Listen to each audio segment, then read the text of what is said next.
RCN. Le son de la différence.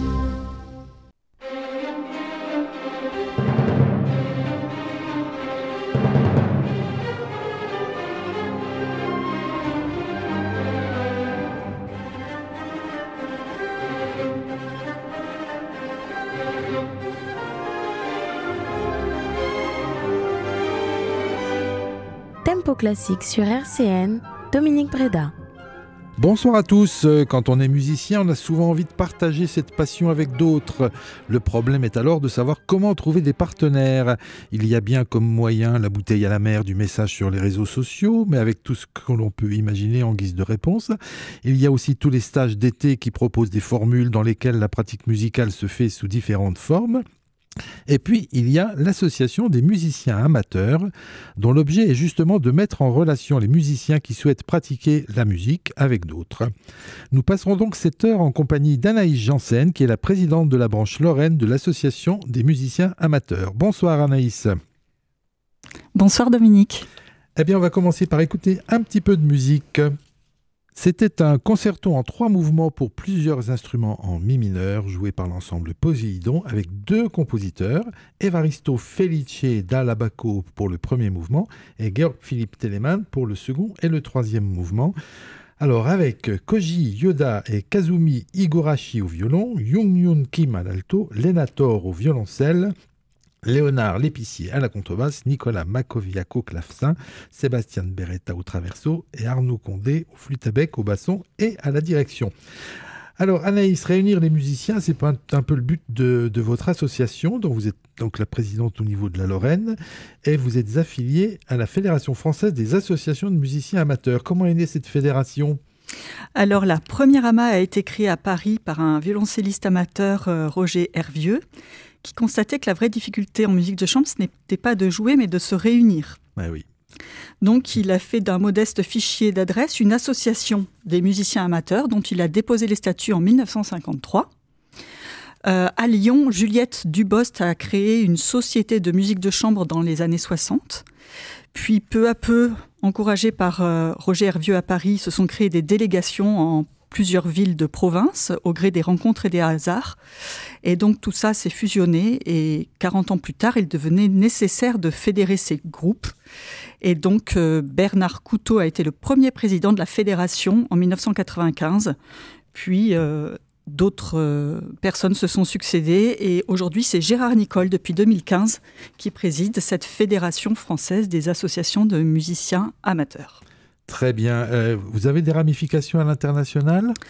Nous n'avons pas de ramifications à l'international. Il y a des étrangers qui viennent participer aux stages musicaux qui sont proposés par la FAMA. Et dans ce cas-là, ils sont affiliés à l'AMA 10, c'est-à-dire Association des musiciens amateurs dispersés. Sinon, il y a 21 AMA en France, répartis sur tout le territoire, en Bretagne, Loire-Atlantique, Occitanie, Provence, Centre, Nord, avec une très grosse AMA à Lyon, qui possède une centaine de membres et un orchestre à cordes. Et nos plus proches voisins sont l'AMA Alsace et l'AMA Franche-Comté. Très bien. Alors, comment vous avez eu connaissance de cette fédération ? Eh bien, c'est par Frédéric Planchon, un Lyonnais membre de l'AMA Lyon, rencontré lors d'un stage de musique de chambre à Budapest, qui nous a dit « mais vous êtes un bon duo, Pierre-Emmanuel et toi », donc Pierre-Emmanuel étant mon compagnon qui est pianiste, oui. Et moi je suis violoniste, vous devriez créer une AMA à Nancy. D'accord. Alors cette fédération, pour exister, elle a une charte qui est commune à toutes les délégations. Qu'est-ce qu'on trouve dans cette charte ? Alors, le but des AMA, c'est d'œuvrer pour la promotion de la pratique de la musique par des amateurs, de créer des liens entre amateurs, c'est-à-dire de faire connaître des partenaires et de faciliter leur pratique de la musique en commun. Et donc, cela permet aux gens de se rencontrer, d'avoir un annuaire, et l'adhésion d'un musicien amateur ne peut pas être subordonnée à un critère de niveau technique. Donc, tout le monde est bienvenu, quelle que soit sa pratique, son niveau, son instrument.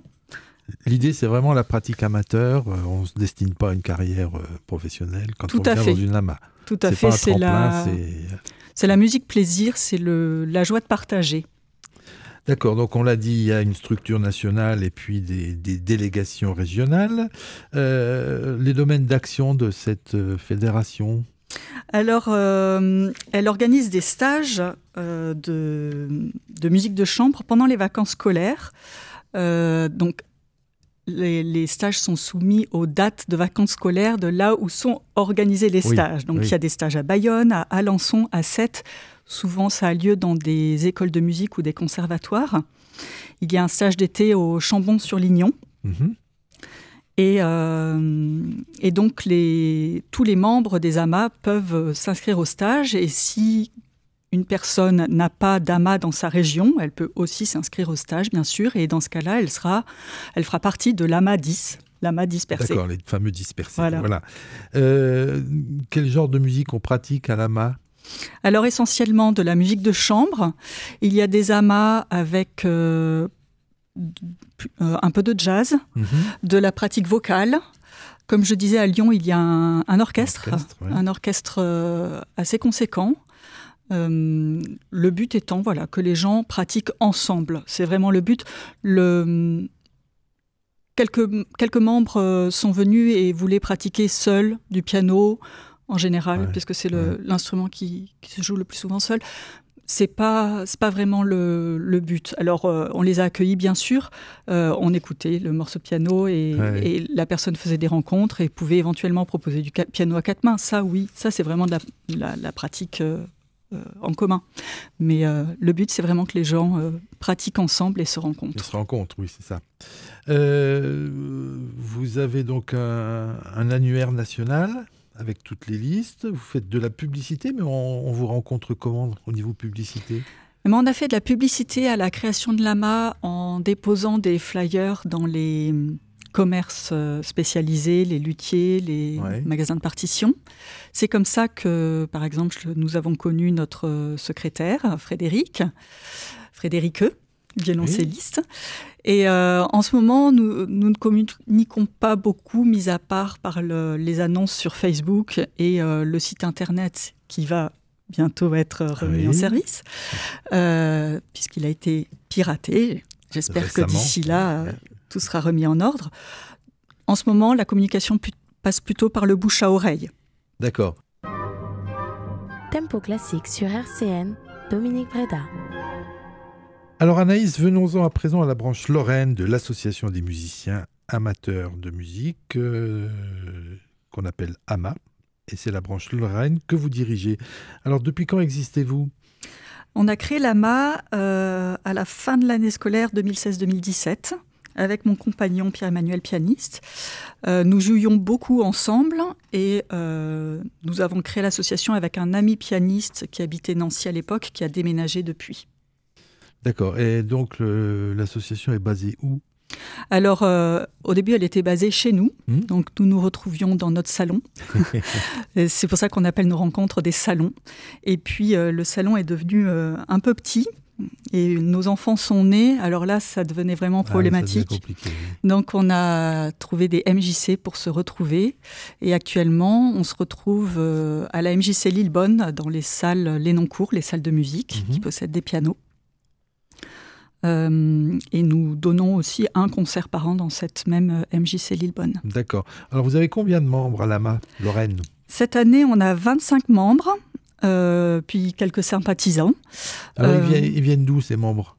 Ils viennent essentiellement de Nancy et alentours. Ouais. Et ils font quoi dans la vie ? Un petit peu tout. Ça va d'étudiants à retraités. Il y a des profs, il y a des chercheurs, il y a des artistes. J'essaie de me souvenir, mais il y a... c'est très diversifié. C'est très divers. Voilà. C'est très Donc, divers. Ça permet des rencontres riches. Oui, des rencontres très riches. Donc, ces membres, il y a un noyau moteur. Voilà, il y a le bureau donc, du présidente, secrétaire, trésorière.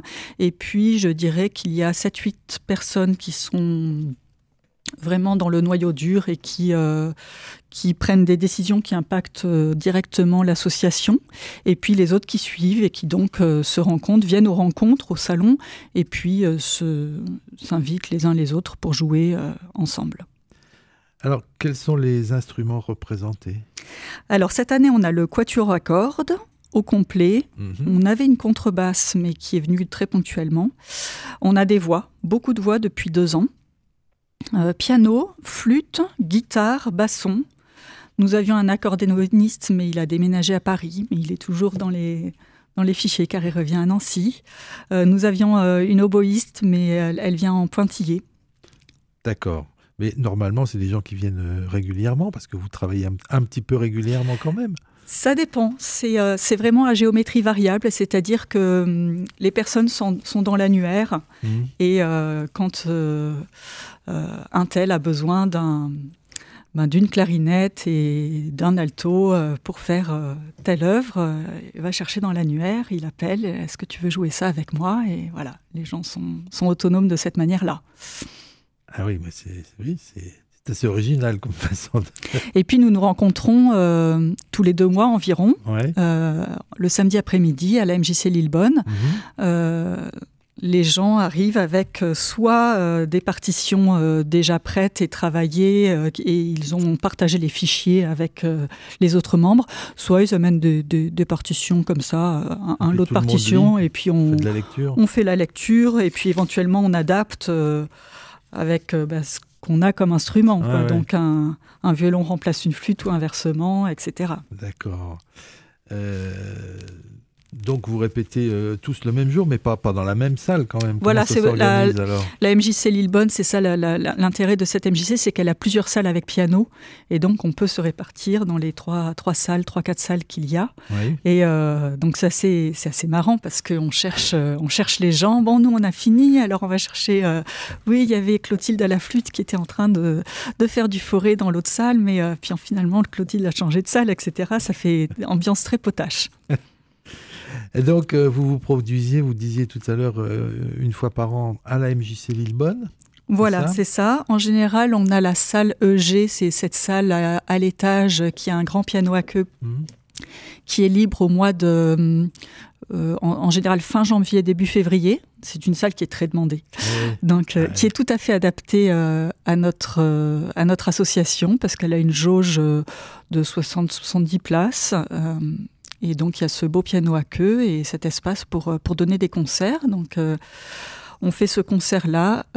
Et puis, nous participons à d'autres concerts parfois. Donc, l'année dernière, le Revel Ensemble à cordes, qui s'appelle désormais Arco Vivo, nous a proposé de s'associer pour un concert au début de l'été au Temple protestant. Et nous renouvelons cette année pour un concert donc partagé le 7 juin.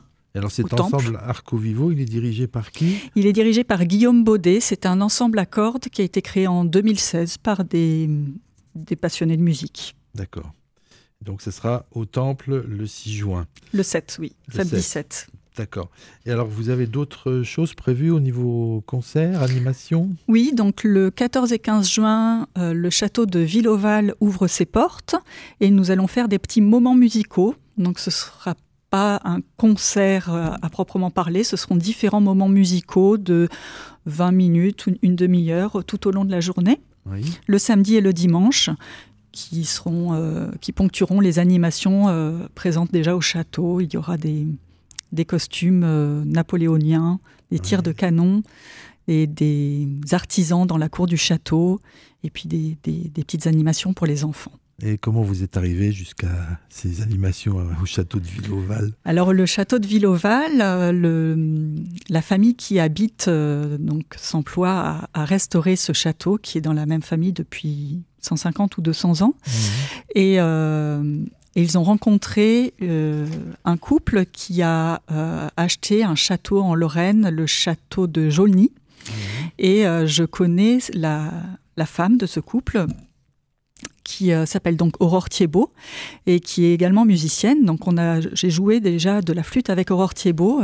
Elle a fait partie de l'AMA un certain temps, mais maintenant elle est trop occupée pour continuer à participer à l'AMA. Elle est également chanteuse soprano et quand Samuel Redonné lui a parlé de son projet d'ouvrir les portes du château, elle lui a dit « mais j'ai ce qu'il te faut. Il y a l'AMA Lorraine, c'est tout à fait ce qui est indiqué pour ta journée porte ouverte au château. » D'accord, très bien. Comme quoi les rencontres peuvent produire des choses très intéressantes. Alors, on va peut-être écouter un petit peu de musique maintenant avec le premier mouvement du premier trio de Camille Saint-Saëns. RCN Tempo Classique, Dominique Breda. Alors Anaïs Janssen, on n'a pas précisé que le 14 et le 15 juin, si justement c'était le 14 et le 15 juin, les animations à Ville-Oval, et que vous faites aussi d'autres choses. Oui, les membres de l'AMA s'organisent pour jouer dans des maisons de retraite et participent à des moments musicaux à l'hôpital. Donc là, ils s'organisent tout seuls. Ils y vont quand ils veulent ? Voilà, ils y vont quand ils veulent. Enfin, ils s'organisent avec les EHPAD. Et ils vont dans les étages, dans les chambres ? Non, c'est des concerts organisés. Ouais. Oui. Donc, quand il y a besoin d'un piano, le pianiste qui participe à ce projet transporte un petit clavier. Ouais. D'accord. Et à l'hôpital, donc, il y a des concerts, des moments musicaux qui sont organisés par la structure hospitalière, dont le but est d'avoir des moments musicaux pour les soignants et les patients. D'accord. Et donc, dans les différents hôpitaux de Nancy, donc, il y en a où il y a un piano, il y en a d'autres où il n'y a pas de piano. Et donc, les membres de l'AMA s'organisent pour proposer des petits moments musicaux. Voilà. Nous avons un autre projet de concert, mais pas de date encore précise, c'est au Goethe-Institut, en septembre. Voilà, notre difficulté pour se produire, c'est de trouver des salles avec piano. C'est pas évident. Et pas cher, si possible. Et c'est ça, c'est qu'on est une structure qui est complètement associative et qui ne demande pas d'argent. On ne fait pas payer les concerts. On fait passer un chapeau à la fin, mais ça couvre les frais d'impression de programme, les frais d'assurance de salle, de location de salle, parce qu'il y a toujours des petits frais qui sont pas grand-chose, mais on peut pas se permettre de louer un piano pour un concert si on n'a pas de rentrée d'argent. Or, la charte de la FAMA dit que les concerts doivent être gratuits. Donc, s'il y a un généreux donateur qui veut vous offrir la prestation d'un piano pour un concert, il sera le bienvenu. Absolument. Bon, ma foi, l'appel est lancé. Alors Anaïs, bien sûr, les gens qui adhèrent à votre association le font pour faire de la musique ensemble, mais ça va peut-être un peu plus loin. Il y a une dimension plus sociale, plus sociétale Oui, tout à fait. Donc il y a une volonté de sortir les gens de leur isolement dans leur pratique musicale. Moi, je suis arrivée à Nancy en 2001 et j'étais très isolée dans ma pratique musicale. J'ai trouvé un orchestre, le Gradus Ad Musicam. J'ai pratiqué longtemps au Gradus et j'ai pu retrouver la joie et l'envie de partager des moments musicaux avec mes proches. Et je faisais pas mal de musique de chambre dans ma famille, lors des vacances. Et j'ai eu envie de continuer cette pratique à Nancy. Et donc j'ai cherché un pianiste. J'en ai trouvé un. Donc je pouvais jouer des duos. Et puis mon pianiste est parti. Et puis j'avais plus de pianiste. Et j'ai rencontré Pierre-Emmanuel au bon moment. Et puis lors d'un stage de musique de chambre, on a rencontré donc ce Frédéric qui nous a dit mais créez une AMA. Et alors là, voilà, on a trouvé des partenaires pour jouer du trio, du quatuor, du quintet. Et c'était formidable. Donc ce partage de la pratique musicale est très important. Avec la création de la Malorraine, des amitiés vraiment fortes se sont créées. D'accord. Alors, je sais pas, vous organisez des sorties, vous faites venir des pros pour vous faire travailler, comment ça Alors, se passe c'est un des projets, c'est d'éventuellement, effectivement, d'organiser des sorties au concert si les membres de l'AMA expriment ce besoin. Et là, on va faire une petite consultation pour voir justement si des sorties groupées au concert seraient bienvenues. On prend parfois des cours, on a pris par le passé des cours avec des professionnels ou des gens ayant une très bonne pratique pour se perfectionner. Au début, c'était juste dans le but de se perfectionner. Et puis ensuite, quand on a donné nos premiers concerts, eh bien, on a pu mettre en pratique tout ce que ces professionnels nous avaient appris. Mais je tiens aussi à dire que dans le projet sociétal, le but aussi, c'est de démocratiser la pratique de la musique. Oui. Tous les niveaux sont bienvenus, toutes les catégories socio-professionnelles sont attendus. La musique classique n'est pas une musique élitiste. Ouais. Nous voulons vraiment que chacun se sente libre de venir et de participer. C'est un petit peu la difficulté en tant que présidente de l'association et membre actif de l'association de faire en sorte que tout le monde se sent accepté quel que soit son niveau. Mais vous ne prenez pas de débutants quand même. De débutants, non. Ceux qui viennent d'apprendre l'instrument, pas forcément. Mais j'ai l'exemple d'Antoine, qui est un membre très actif, qui s'est mis à l'alto pendant le confinement. D'accord. Il était guitariste, il s'est mis à l'alto. Ouais. Et nous avons joué avec lui et avec Auguste, un violoncelliste, un quatuor avec piano de Mozart pour le concert de février. Et il était absolument parfait dans son rôle. Donc, il a 5 ans d'alto et il était tout à fait capable de faire un quatuor avec piano de Mozart. Il est passionné. Ah bah, ça aide. Hein. Ça aide. S'il est passionné et qu'il travaille, voilà. C'est gagné. Bien, je suppose que vous avez envie de développer l'AMA Lorraine. Oui, tout à fait. Vous allez faire comment ? Eh bien, nous, ce que l'on voudrait, c'est se faire connaître et puis faire le plus de concerts possible. Oui. Donc, trouver des salles pour pouvoir se produire.